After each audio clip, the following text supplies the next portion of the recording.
Yeah.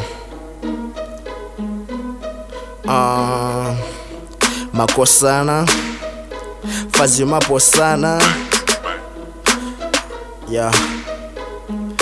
Jesse wana umailwa funa ndiyambinwet pangezodi banonenwet ndilingalile bobo nangabiri jiro dijeri kamwene nistyle ndikuyija lilikemwera mutambula bone ndekadinoyi chifukwa chakundijambula ndabwela mwachito ziwa lelo zilikulu balibanga fike wolo hafu ngalipirikoti.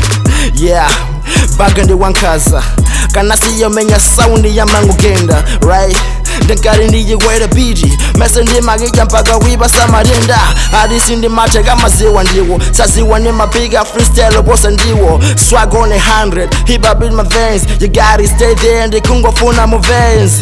I'm not preaching but most ladies ndikunena pano yakungotivaga god dipping sagina majogo ndihit up I know wango feel like a chekepa BP ndine machine makane yeah ndine ndi concrete harder than anyone sinde nakalebo nditakukulijani ndikuona sogolo muno kenano mulijani fuse baby yako maibanda nolisla magrupi isimene ndikwalisla kundichulaso azisi mukundinamizla koma mujenjeleno ndimalumila.